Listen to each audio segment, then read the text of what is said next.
Shannon Messenger, a best-selling author, is out with Keeper of the Lost Cities, Stellar Loon, the ninth book in the award-winning Keeper of the Lost Cities series. Thank you so much for your time today.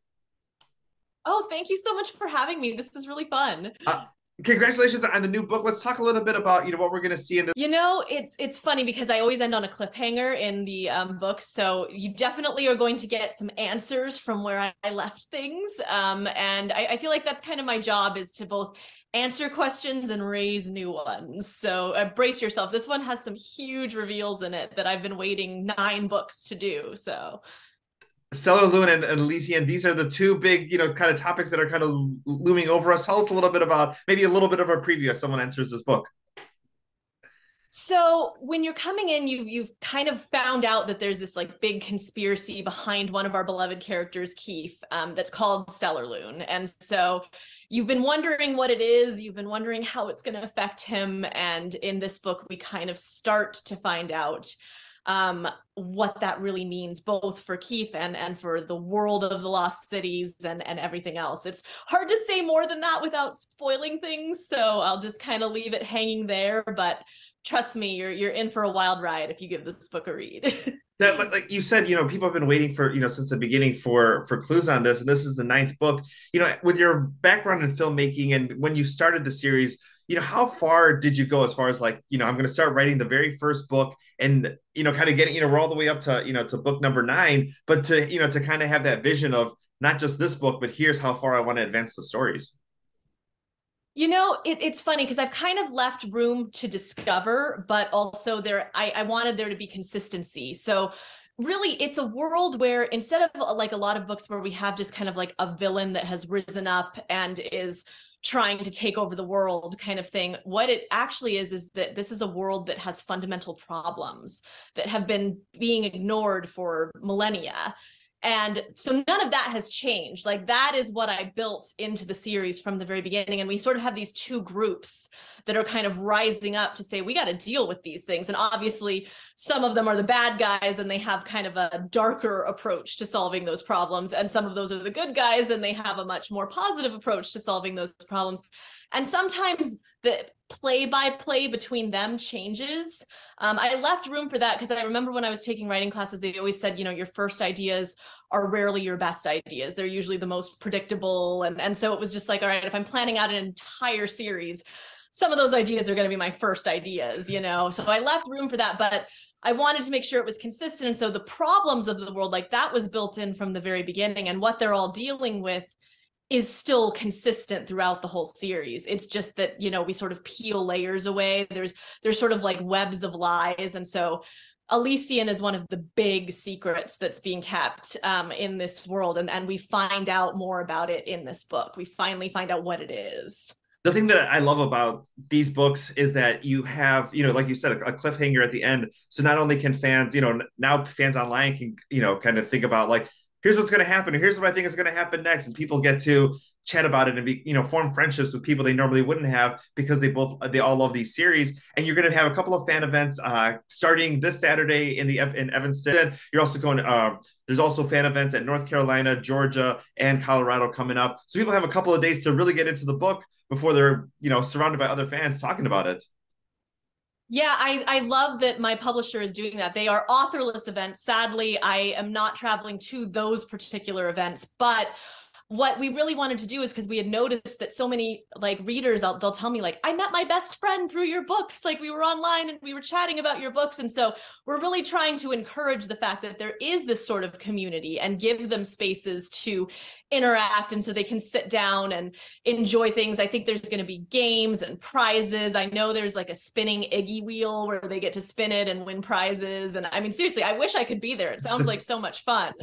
But really, that's kind of the goal, is to make sure that readers have ways to connect with each other, because that seems to be something that's been happening since the very beginning of the series. Back when it was just a little tiny fledgling series, readers were, getting together to discuss the books, which is just the coolest thing ever. So we're excited for this event coming up this weekend, but you just mentioned that right now.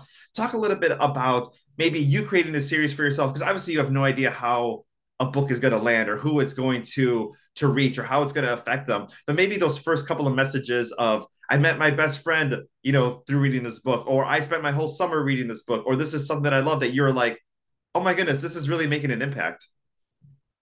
Yeah, I mean, I still have my very first piece of fan mail. It was this very long letter from a reader, like totally made me all teary just talking about, how much the book meant to them. And again, this was not like an instant success kind of series. We sort of crawled into the world with this series. It was really kind of not sure if it was going to take off, if it was not going to take off. And so when those little tiny glimmers of like, oh, hey, we're actually like, we're reaching some readers, it's not just the few friends that I've guilted into buying my book, like it's actually reaching kids and everything. That was so cool. I feel like the moment that I really started to think, wow, something is happening here was I went to an event and two girls had shown up in homemade Sophie costumes, and they had driven like 2 hours to get there, and I was just like, wow, that is some hardcore dedication of these fans, that they have taken the time to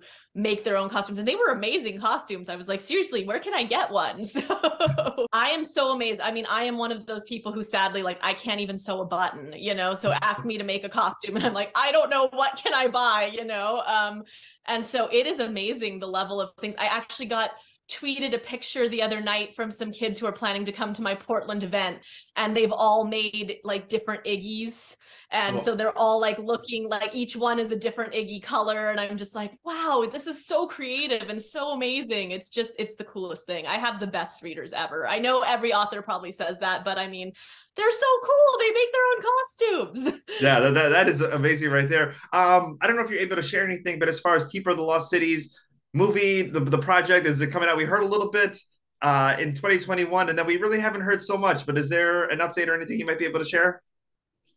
I mean, I'm sure with Hollywood, it's a lot of like hurry up and wait. It's like it was a hurry to get that news out, and then it's like everything goes nice and slow again. And there's a lot that, I mean, I will say there is definitely stuff going on behind the scenes, but I'm not really allowed to talk about any of it. So I just kind of implore my readers, like, patience, guys. We're trying to make sure that what we put out there is going to be good, if this really does happen. And Hollywood it's a long game, and I promise, of course, as soon as I actually have something official that I can share, then I absolutely will. It'll be all over my social media and anywhere else. So yeah. And that's what the fan want. The fans just want to know that it's still happening. Take your time. We want to make sure it's awesome, Yeah. but we at least want to know if the project is still a go. Yeah. And then final thing here, as far as the character of Sophie, let's talk a little bit about her journey from the beginning to where we're going to see her in this new book right here.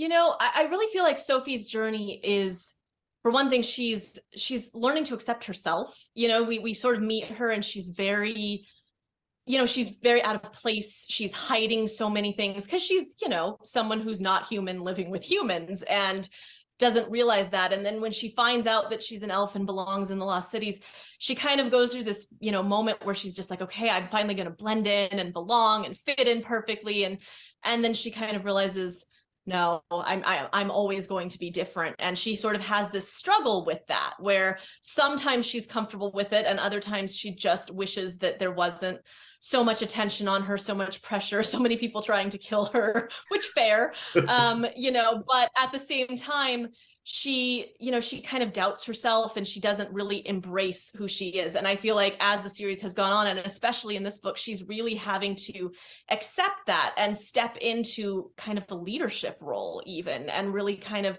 take charge, even though sometimes her friends are like, I don't think you're doing the right thing. She's kind of having to step up and say, you know what, this is what we're going to do. I didn't ask for this, but this is the role that I'm in. And so this is what I'm going to do. And it's fun watching her get stronger with each book, and watching her get kind of more comfortable in her own skin, as she goes through all of this. Awesome. Well, Shannon, thank you so much for your time today. Keeper of the Lost City, Stellar Lewin in stores November 8th. And then you got a couple of days before fan events start across the country. Go ahead and check out our social media for a list of those complete dates. Thank you so much for your time today, and congratulations on the new book. Thank you. This was so much fun. Thank you.